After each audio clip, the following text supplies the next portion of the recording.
చంద్రబాబు నాయుడికి ఈ తొండాట ఆడడం అనేటువంటిది కొత్త ఏమీ కాదు. ఇది సాధారణమైనటువంటి విషయం. చంద్రబాబు నాయుడు ఎన్నికలకు ముందు రకరకాలైనటువంటి హామీలు ఇస్తాడు, రంగురంగుల మేనిఫెస్టోలు సృష్టిస్తాడు. వాటిని తీసుకెళ్లి జనంలో ఏ విధంగా ఓట్లు దండుకోవాలనేటువంటి దాని మీద దృష్టి పెట్టి ఓట్లు దండుకుంటాడు. అధికారంలోకి వచ్చిన తర్వాత ప్రజలకి ఏదో ఒక విధంగా మాయమాటలు చెప్పి మభ్యపెట్టి మొండి చేయి చూపించడం అనేటువంటిది చంద్రబాబు నాయుడికి వెనతో పెట్టినటువంటి విద్య. అందుకనే ఈరోజు మరలా తనంత గొప్పవాడు, తనంత మేధావి, ఈ దేశంలో నేడు అనేని డప్పాలు కొట్టుకునేటువంటి కార్యక్రమానికి ఈ సంవత్సరంలో మరలా సంక్రాంతి పండుగ వెళ్లిన మాయన్నే ఆయన శ్రీకారం చుట్టాడు. ఈరోజు ఆయనకున్నటువంటి ఒకే ఒక నమ్మకం ఏంటంటే, ఏమి చేసినా ఏమి చేయకపోయినా పర్వాలేదు, చేసిన దాన్ని చేయని దాన్ని కలిపి ఏదో బ్రహ్మాండంగా చేశామని చెప్పుకొని బాగా ఊదుకొని ఏదో తన సొంత మీడియాలో దానికి సంబంధించినటువంటిది విస్తృతంగా ప్రచారం చేసుకుంటే సరిపోతుంది అని చెప్పింది. నిన్న కూడా అనేక రకాలైనటువంటి గణాంకాలు తీశాడు, లెక్కలు వివరించాడు. వాటన్నిటిని వక్రీకరించడం, తారుమారు చేయడం, ఉన్నది లేనట్టుగా లేనిది లేనట్టుగా కొన్ని నంబర్లను కత్తిరించడం, రకరకాలైనటువంటి విన్యాసాలు చేసి దానిలో కూడా ఒక పక్క వైఎస్ఆర్ కాంగ్రెస్ పార్టీ హయాంలో దారి తప్పినటువంటి ఆర్థిక వ్యవస్థని నేను గాడిలో పెడుతున్నాను అని చెప్పి పదే పదే చెప్పడం జరిగింది.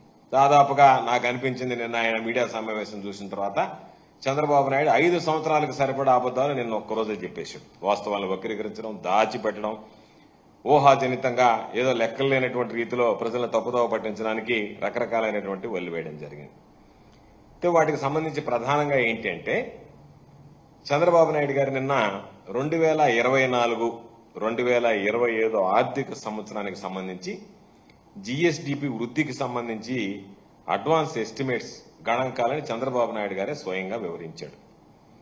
ఆయన దాంట్లో పూర్తిగా తన మార్కు తెలివితేటలు ఏమేమి ఉన్నాయో అన్ని ప్రయోగించాడు. జగన్మోహన్ రెడ్డి గారి హయాంలో కోవిడ్ సంక్షోభాన్ని గురించి కానీ, రాష్ట్రంలో జరిగినటువంటి వృద్ధి రేటు కానీ, ఈ వృద్ధి రేటు దేశ వృద్ధి రేటులో ఏ విధంగా భాగస్వామ్యమైందనేటువంటి విధానాన్ని చెప్పడంలో కానీ ఆయనకి మనసు రాలేదా, లేకపోతే ఉద్దేశపూర్వకంగానే దానిని నేను బాగా చేశాను జగన్మోహన్ రెడ్డి గారి కన్నా అని అనిపించుకోవాలి, నాకన్నా జగన్మోహన్ రెడ్డి గారు బాగా చేశాడని ఉంది కాబట్టి దానిని ఏదో ఒక విధంగా మాయమాటలతో మభ్యపెట్టి దానికి మసిపూసి మారేడికాయ చేసి ప్రజలను మోసం చేయాలి దీంట్లో కూడా అని చెప్పి నిన్న దాకా మాటల గారడిలో ఉన్నటువంటి చంద్రబాబు అంకెల గారడికి కూడా నిన్న శ్రీకారం చుట్టడం జరిగింది. వాటన్నిటినీ కూడా చంద్రబాబు నాయుడు గారు ఏం చెప్పాడు, వాస్తవాలు ఏమిటనేటువంటిది ప్రజలకు తెలియజెప్పాల్సినటువంటి అవసరం ఉంది. కాబట్టి సాధారణంగా రివైజ్డ్ ఎస్టిమేట్స్, బడ్జెట్ ఎస్టిమేట్స్ కావచ్చు, లేదా రకరకాలైనటువంటి అంచనాలు కావచ్చు, వాటిని రివైజ్డ్ అంచనాలు ఇవ్వడం అనేటువంటిది ఆనవాయితీ, కేంద్ర ప్రభుత్వాలు కానీ రాష్ట్ర ప్రభుత్వాలు కానీ.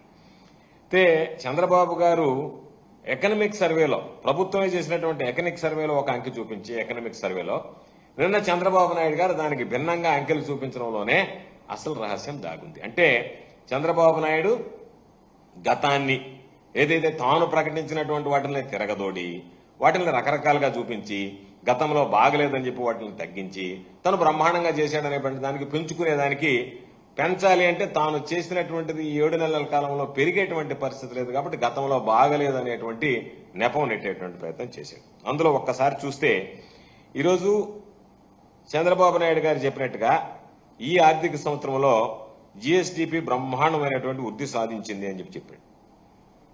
జిఎస్డిపి పెరిగింది అంటే చిన్న పిల్లవాడిని అడిగినా చెప్తాడు, రాష్ట్ర ప్రభుత్వ ఆదాయాలు వృద్ధి కనిపించాలి, రాష్ట్ర ప్రభుత్వ ఆదాయాల్లో పెరుగుదల ఉండాలి.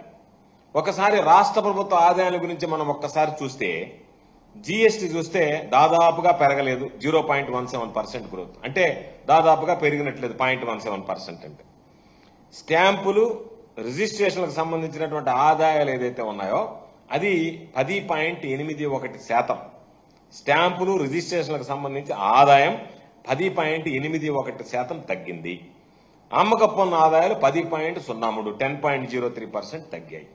అంటే స్టాంపులు రిజిస్ట్రేషన్లు తగ్గాయి, వాటితో పాటు అమ్మకపు పన్నుకు సంబంధించినటువంటి ఆదాయాలు తగ్గాయి.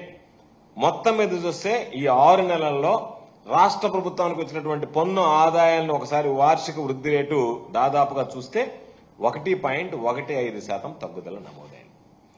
చంద్రబాబు నాయుడు గారు చెప్పాల్సింది, రాష్ట్ర ప్రభుత్వానికి వచ్చేటువంటి పన్ను ఆదాయం తగ్గితే జిఎస్డిపి ఎలా పెరిగిందనేటువంటిది ఈరోజు సమాధానం చెప్పాల్సినటువంటిది. ఈరోజు ఒకసారి చూస్తే ఈ 6 నెలల్లో ప్రభుత్వం మూలధన వ్యయం అత్యంత తక్కువగా ఖర్చు పెట్టింది. క్యాపిటల్ ఇన్వెస్ట్మెంట్ చాలా తక్కువగా, అంటే వాళ్ళు ఇచ్చినటువంటి లెక్కల ప్రకారం చూస్తే అది 18.44% పడిపోయింది, కనీసం స్థాయికి పడిపోయింది. ఒక పక్క వినియోగం తగ్గింది, మరొక ప్రక్క ఇది ఇన్వెస్ట్మెంట్ తగ్గింది. పెట్టుబడి తగ్గి వినియోగం తగ్గి జీఎస్టీపీ ఎలా పెరిగింది అనేటువంటిది చంద్రబాబు నాయుడు చెప్పాల్సింది. అంటే బహుశా మీడియా చూసేటువంటి వాళ్ళకి కొంతమందికి కన్ఫ్యూజన్ ఉంటుందేమో. సింపుల్ గా చెప్తాను, ఒక రైతు పంట పండిస్తుంది, ఎందుకంటే వ్యవసాయానికి సంబంధించి గణనీయంగా 18.44% దాదాపుగా పెరిగినట్టుగా రకరకాలుగా చూపించాడు. రైతులకు సంబంధించినటువంటి ఒక్క దాంట్లోనే చాలా గణనీయంగా పెరిగింది అని చెప్పి ఆయన దాంట్లో చూపించడం జరిగింది. రేటు దానికి సంబంధించి రైతులకు సంబంధించి వ్యవసాయంలో పెరిగింది అని చెప్పి ఈరోజు ఆయన చెప్పినటువంటి దాంట్లో ప్రధానంగా చెప్పడం జరిగింది. 15.86% వృద్ధి అయింది అని చెప్పాడు వ్యవసాయానికి సంబంధించి. Subscribe to Social TV Telugu for more videos. Hit the bell icon for faster updates.